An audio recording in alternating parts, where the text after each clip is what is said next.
The broadcast is now starting. All attendees are in listen-only mode. Hello and welcome everybody to today's presentation. We're going to present the Hospital Inspector of Record, or IOR, Session 1 Introduction. Today is January 12th, 2021. Happy New Year. We hope that everyone's doing well. This is the first presentation of Part 1 in a 5-part series titled Introduction. What we're going to go over today is what is an IOR, what is the IOR's responsibility, what are the IORs allowed to inspect, what are the minimum qualifications, how to apply, what documents you need, the reasons why an application should be denied, if it is denied, and the IOR renewal certificate. Today we're going to present in slightly different format. We're going to be playing a recording from last May in 2020, which is why you see the date 2020 on there. So it's going to provide the same information. It's going to provide very good information, which is going to lead us to possibly and hopefully more questions on your end, and it's going to entice you into proceeding down this road to IOR certification. So today we are here for roughly about an hour presentation. In the GoToWebinar toolbox under handouts, you'll see that we've provided this presentation, and we've also provided the tips from the experts, a guide to working on OSHPD projects for your use. That tips document provides a lot of good background, a lot of good resource, and a lot of good steps as to how and what you're going to be required to do as an IOR should you choose to become an IOR and you successfully pass the exam. So, like I said, today is the first part in the 5-part series, which satisfies the California Administrative Code Section 7-212 seminar portion for the renewal requirement, if that's something that you're looking to do. You will all be muted during the presentation, and at the end of the presentation, if you have any questions, go ahead and send those questions to the oshpd.isu@oshpd.ca.gov email box. Again, that's oshpd.fddisu@oshpd.ca.gov if you have questions about this presentation after the presentation. But during the presentation, you'll be able to go ahead and type your questions into the question box on the GoTo software, and we'll answer those questions as quickly as we can. And if you find that you typed in a question and you didn't get your question asked during this presentation, go ahead and, again, send us an email to oshpd.fddisu@oshpd.ca.gov. So as technology works sometimes, or it doesn't, if you experience transmission difficulties, please log off and log back in using the login information that the GoTo software provided you when you registered. And if we experience the same thing, if we experience transmission difficulties, we'll do the same thing and log off and log back on. So today's presenters in the recording will be Nancy Rebenstorf, which is a staff services manager for the Office of Statewide Health Planning and Development. And you'll hear from Michelle Chica. She's an associate governmental program analyst with the Inspection Services Unit. And they're going to provide a lot of good information. So with that being said, I'm going to go ahead and click and start the recording. And as we would say, Nancy Rebenstorf, all yours.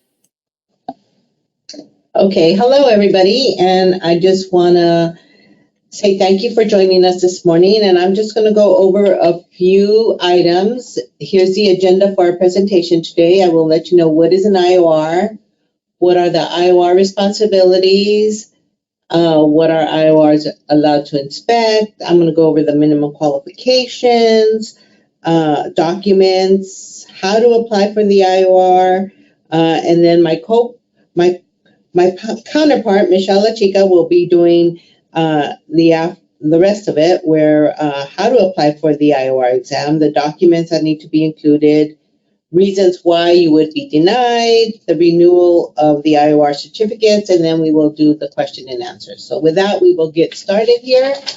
So what is an IOR? So an IOR is an independent hospital inspector that is certified by OSHPD. You do not work for OSHPD, you are certified by us. And your job as a certified inspector is to provide competent and adequate and continuous inspection for all phases of construction for the process, the work that is being done in accordance with OSHPD approved plans, okay? So remember, you're certified by us, you don't work for us, but you work for the hospital, but you have to follow our rules, our construction process, and make sure everything is built to code, to the applicable codes. So the general duties of the Ior is to provide inspection, and the inspector must have personal knowledge and obtained by competent, adequate, and continuous inspection of all parts of the work of construction for all stages. So that means that you have to know everything that's going on, and you have to provide adequate, competent, and continuous inspection. That is a big one. We always emphasize that in our Ior recertifications. And again, and it might be repeating myself, but it's continuous inspection, which means complete inspection of every part of the work. In no case shall the inspector have or assume any duties which will prevent continuous inspection. Okay? Also, you work under the direction of the architect, engineer in charge, and you have to report all discrepancies, and you must write them down, and that way they can get fixed if you find something out in the field with the drawings.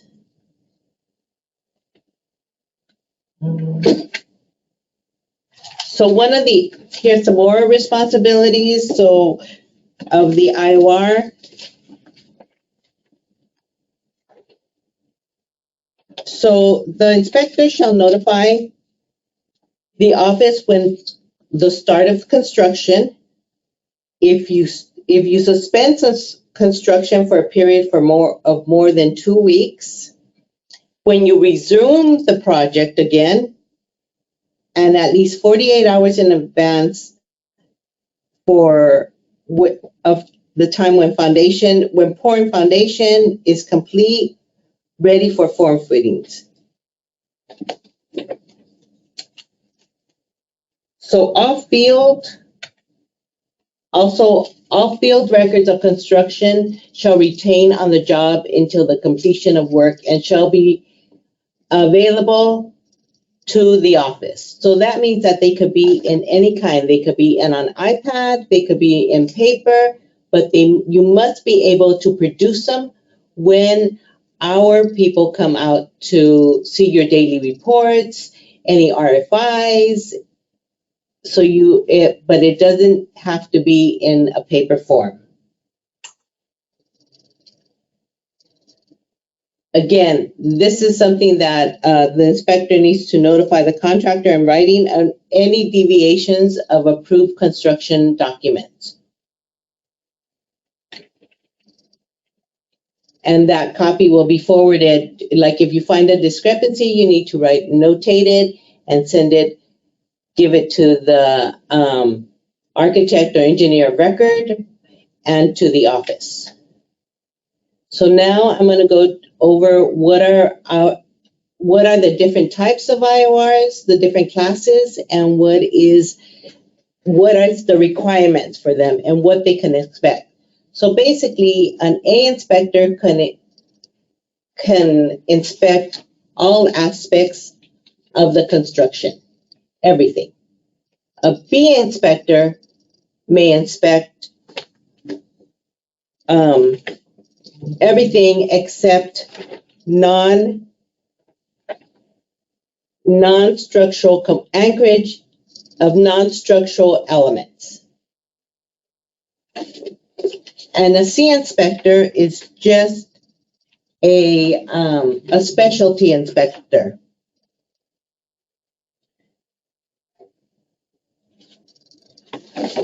So, and we have 11 specialties, and I will mention those at the end.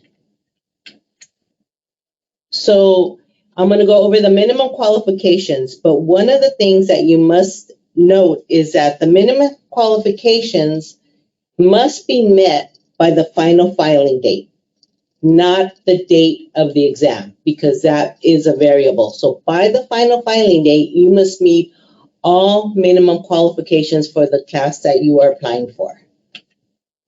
And there's several ways to apply for an A, and there's several ways to apply for a B and for a C, and I'm going to go over those. So you see that they say and or, so that's one way of applying for it. So the first way to apply for an A is you need to have a high school graduation or equivalent. Okay, so that means either high school transcripts, a high school diploma, show us a GED, or show us that you have a 4-year degree, and you have to have 6 years of experience of type 1 or type 2 construction as an architect, engineers, or representative in technical inspection or inspection supervision. So that's one way. Or you could have a mechanical license, an electrical license, or a civil engineer license.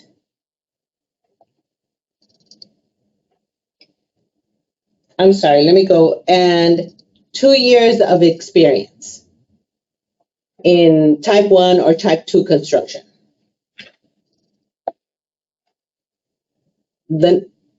And the next way is you could be a B class inspector for 2 years,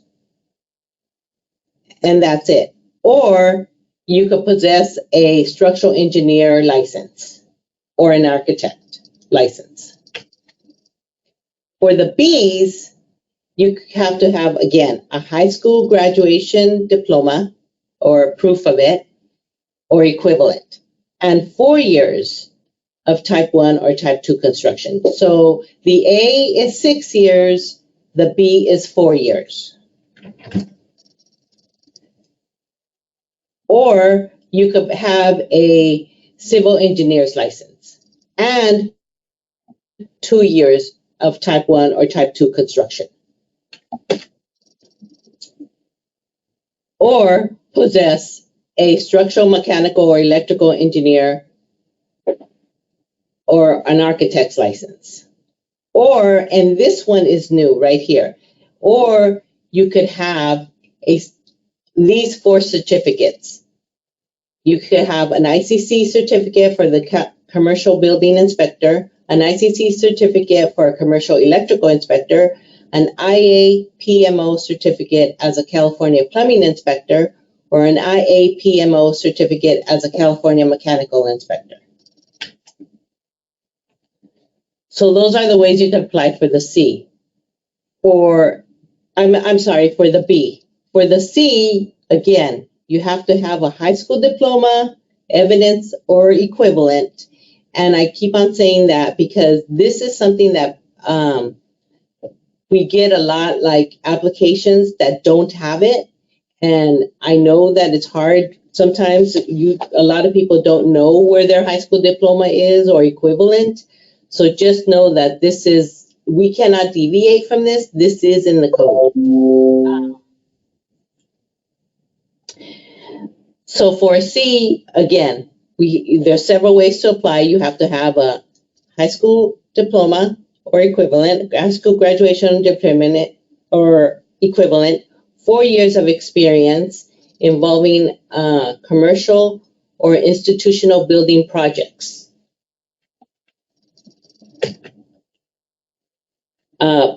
Or you could possess a California licensed engineer.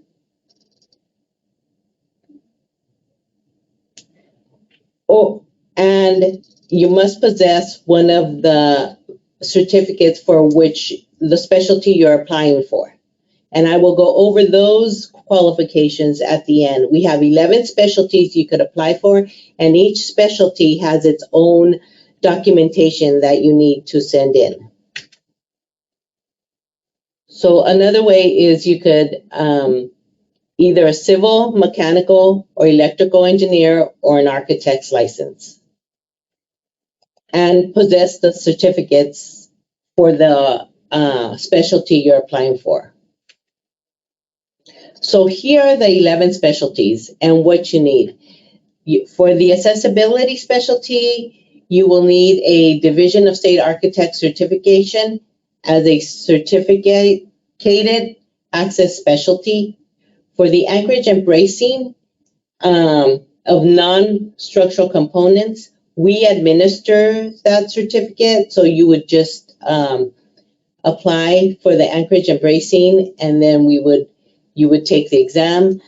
For the electrical, you need the ICC California Commercial Electrical Inspector. For the fire alarm, you need the the NICET certificate in fire alarm systems, level 3, or the ICC certificate for commercial fire alarm inspector. For fire resistive construction, you need the ICC certificate for California Commercial Building Inspector. For framing and drywall, you need the ICC California Commercial Building Inspector. For the inspection and testing of water-based system, you need the NICET certificate for inspector and testing of water-based systems. Mechanical, the IAPMO certificate for California Mechanical Inspector. The medical gas is the NITC gas inspector. The plumbing specialty, you need the California Plumbing Inspector. For roofing, you need the California Commercial Building Inspector. So let me go back. You could only apply for one specialty at a time.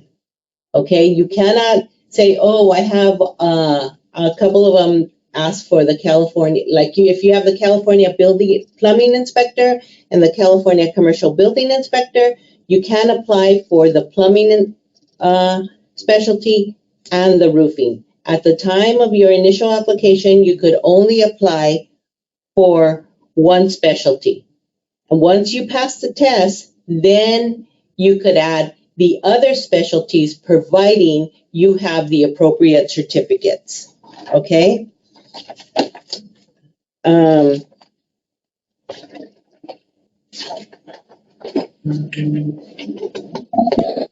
Perfect. Thank you, Nancy, for that. That's a lot of good information. Also want to thank everybody who's been submitting their questions to the ISU team. A lot of good questions so far. And what we're going to do is we're going to address those at the end of the presentation, where other members of the ISU team, Joe, James, Monica, Chris, and myself will be able to provide answers to those questions as well. So with that being said, I'll go ahead and give the control over to Michelle, who will be able to give you a little bit more information on introductory on how to become an IOR. Thank you, Cesar. Good morning, everyone. Okay, so now we're going to talk about the application, and you might be wondering why we're going to talk about this. Well, you'd be surprised at how many applications we received that are incomplete. So we're going to go over a few things here just to help you out that are important. So how to apply for the Ior exam. You need to make sure that you meet the minimum qualifications for the exam. And I'm going to refer to these as the MQs. Use the application currently posted on our website and make sure you have all supporting documentation included with your application.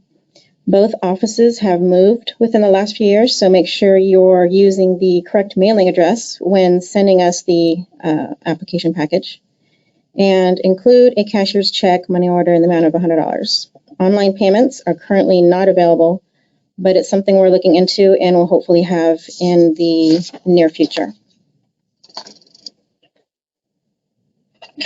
Okay, so these next few slides are actual screenshots of the application, and this is basically everything that Nancy just discussed in the MQs for each class. So this is going to sound repetitive. However, the message that I'm trying to convey is that you need to meet the MQs in order to take the exam.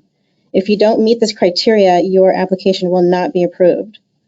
So the code is very clear about the requirements. Everything is spelled out for you on the application. So you don't have to look for it in the code. You don't have to refer to our website. You can use this as a checklist to make sure you have everything you need to send in your package. And you can always call us or email us for questions. We're here to help you. So this is where you're going to select the qualifying method for Class A, B, or C. And this is method 1 for Class A. Okay, so again, high school diploma or equivalent and 6 years experience, type 1 or 2. It doesn't say 6 years experience in type 3. It doesn't say 5 months or 5 years, 10 months experience. It says 6 years. So make sure you meet these qualifications. And, the application has everything else that you need to send in with your package. Okay, Class A continued. Again, method 2, licensed mechanical, electrical, or civil engineer plus 2 years experience. Method 3, and this one says 2 years, Class B IOR, and it also says a satisfactory performance as a Class B IOR in projects of significant scope and complexity as determined by OSHPD. So this is why your work verification letters and the application are so important, because you have to tell us how you qualify for this method. And method 4, licensed structural engineer or architect.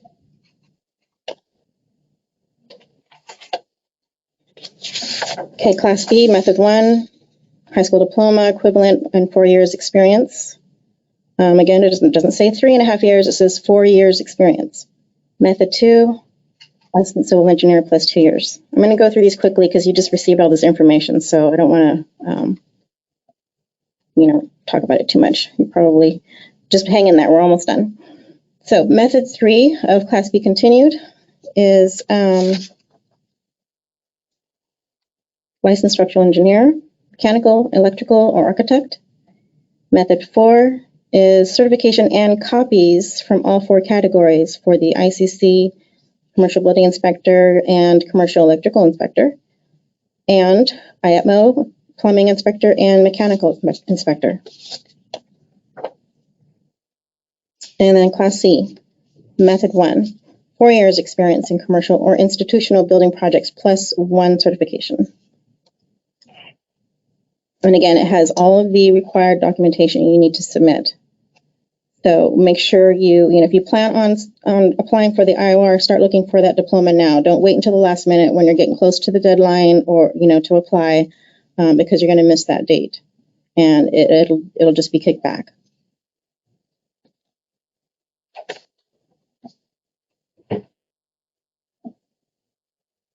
Class C continued, method 2. So again, licensed engineer, 2 years experience plus 1 certification. And method 3, licensed civil, mechanical, or electrical engineer plus 1 certification.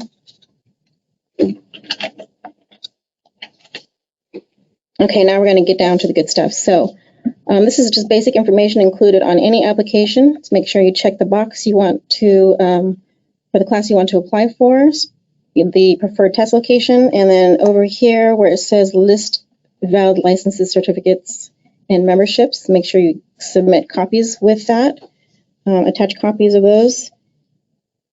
And this section, I cannot stress enough on how important this is. The dates right here underneath length of project assignment. These dates need to add up to the qualifying number of years listed in the MQs. So it's very important. And then this middle section, I know there's not a lot of room to write, but try to be very specific about the duties you performed on the job sites.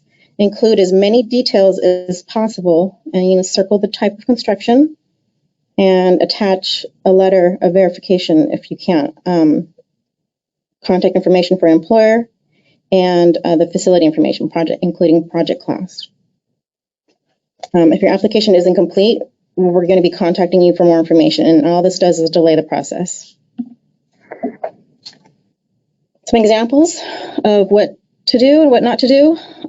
This is very accurate and thorough, month, day, and year. And over here, is this supposed to be one day, or is this supposed to be, August until present? So we can't read minds, so don't make us guess, please. And then the length of project is important over here because I'm interpreting this as 4 years and 3 months, because this doesn't say 11/30/2019. So you don't want to sell yourself short and cut off a month. Okay, so these are good examples of how to fill out this small box of inspection duties. It's not lengthy, but it's specific enough for us to get an idea of what you did on the job. And this is an example of what not to do. Over here, this one is not circled, the type of construction, but they did list it, and the duties say continuously inspect all phases. That's not helpful. This one over here, perform duties as an owner's technical representative. Again, that's not telling us anything. So you need to tell us the job duties that you performed on the job site.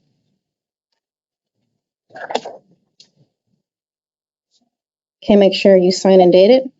There are 2 fees, an application review fee and an exam fee.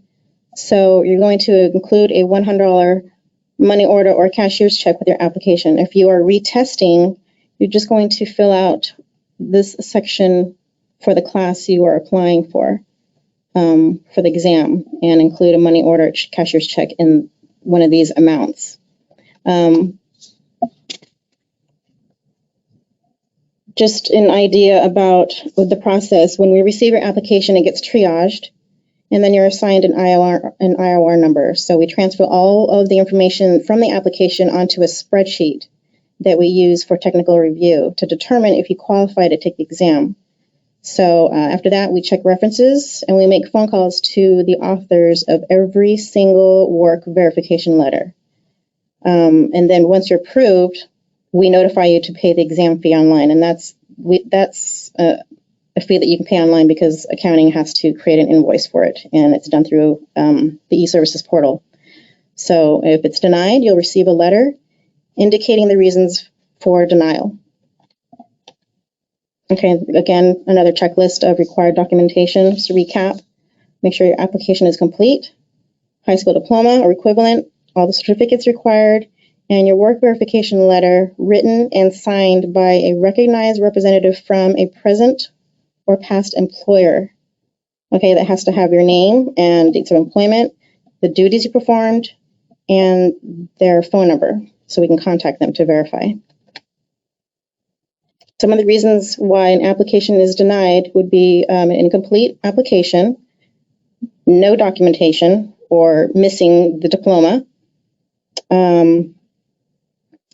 false information, not enough years of experience, or you've got to include your $100 application fee. Okay. Again, if you have any questions during the whole application process, you can always call us or email us, and we are happy to help you. So the recertification, this is done usually in February and August every 3 years, and the dates are posted on our website when they are scheduled. You need to submit the recertification exam fee of $100 in the same form of payment, cashier's check or money order. And it's also very important to make sure you notify us of any change to your contact info so that when we send out courtesy notices prior to the exam, you'll get those in time because you don't want to miss that deadline to apply for the recertification. So make sure you notify us of any change in your contact information, especially email address, because we're starting to email versus send them in the postal mail. And that's Okay, thank you, Nancy and Michelle. I want to thank you for providing that good information. And for those that joined us today, we did present a lot of information during this presentation. So if you have questions about the application process, go ahead and email us at OSHPD oshpod.ca.gov. I do want to point out one specific code section, though, for your use. If you have questions as to what's needed or how you can qualify, within the California Administrative Code, section 7-204, you'll find that it outlines all of the minimum requirements for the Class A, Class B, and Class C IOR classifications. So one of the main differences between the Class A and Class B is that Class A is allowed to inspect everything, including structural. Class B is allowed to inspect everything except structural. So, and then Class C is more of a specialty type of inspector of record. So if you have questions about the minimum qualifications, please access or read that code section. Again, that's 7-204 within the California Administrative Code. And we've tried to keep up on the questions that were being asked in the go-to panel. If we didn't get a chance to answer your question, please feel free to email us at the oshpod.fddisu@oshpod.ca.gov email, and we'd be happy to provide you more information on that. Or if you just want to have a simple conversation, feel free to email us your phone number, and we can definitely accommodate that. We want to go ahead and also let you know that parts 2, 3, 4, and 5 are going to be presented January 19th. That's part 2. Part 3, January 26th. Part 4 is February 2nd. Part 5 is February 9th. And if you'd like to register for those, if you haven't done so already, go ahead and access those links on our website. And we would be happy to have you join us for the next series or the next presentations in this 5-part series. So with that concludes our presentation for today.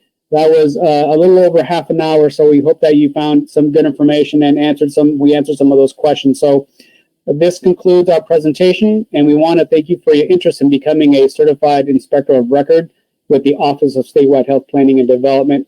So until next time, stay safe and stay healthy.